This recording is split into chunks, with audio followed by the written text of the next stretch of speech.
孖女為食團今日帶大家去 Scarborough 嘅虞美人道飲早茶，入去揾位先。呢條片我 post 嘅時候，世界盃已經完咗啦，好開心，冇諗過飲茶都會見到 C 朗。門口有啲套餐介紹，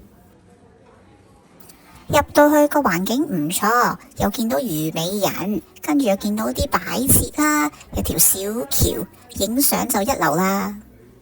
快啲入去啦！如果唔係冇咗個早茶優惠嘅，望下個 menu 先，抵喎，1蚊超值點心，每台只可以揀一樣，燒賣、珍珠雞或者炸雞翼。早茶呢係9點至11點，大中小點6個9毫半，1至5咋，3蚊茶錢嘅，所以飲多啲茶啊各位。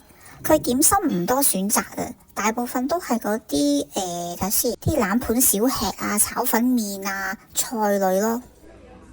嚟咗個蝦腸，腸粉唔算厚，佢滑嘅，蝦都大隻，豉油淡身啲啦。等我切開俾大家睇啊，大隻蝦，大隻嘅，即係一隻隻嗰啲呢，完整嘅蝦，唔錯。腸粉係都 OK 嘅，都有伊韌嘅感覺。咁客氣送咗粒 BB 茄俾我，配搭好搞笑。個蝦餃呢唔錯嘅，佢好大隻，個皮呢係伊韌，不過厚咗啲。啲蝦身呢，等我打開俾大家睇啊！蝦好多隻，爽。唯一就係冇嗰啲蝦汁咧，同埋冇嗰啲叫做筍啊。叉燒包個賣相唔錯喎，等我篤俾大家睇。哇，軟熟噶喎，個包身係腍嘅，不過可惜就入口。等我打開俾大家睇，餡料都多喎，叉燒係一粒粒嗰啲，唔係叉燒碎啊。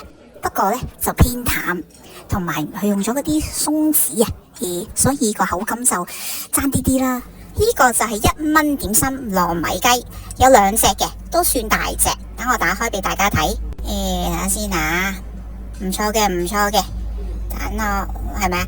飯身 OK 啦，不過都係偏腍嘅，味道都係偏淡。解開俾大家睇下裏邊點嘅樣啊！個飯都好厚身啊，睇唔睇到啊？見唔見到呢？大家餡料唔算多，佢有鹹蛋啦，有啲肉啦，嗰啲肉碎啊，係咪啊？有冬菇，不過就冇臘腸，味道唔差嘅，不過可惜，真係可惜，又係偏淡咯。唔好意思，我諗我個人太重口味啦。不過1蚊真係冇挑剔嘅。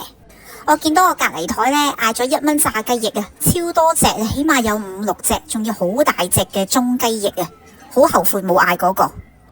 個牛肉球嚟到個樣唔錯嘅，4粒都好大粒，等我切俾大家睇啊！哇，咩事？大家見唔見到？我隻碟爛咗喎！嗱，唔係我整爛㗎，佢整爛咗啊！等我叫阿美人姐姐幫我換個碟先，又再切過俾大家睇啊！睇下先，肉身呢，未食落口嗰時個樣真係唔錯嘅，食咗落口之後呢，佢屬於腍啤啤。咬落個口係即溶化嗰啲，冇口感，有馬蹄嘅，佢個味又係偏淡，要點啲汁咯，我只可以話。總括嚟講呢，服務呢啲美人姐姐係真係服務得好好嘅，環境大唔錯，夠光猛，嘢食唔差但偏淡，價錢都係普普通通啦。分享下個外賣紙袋，超靚，希望大家中意睇我條片，下集再見。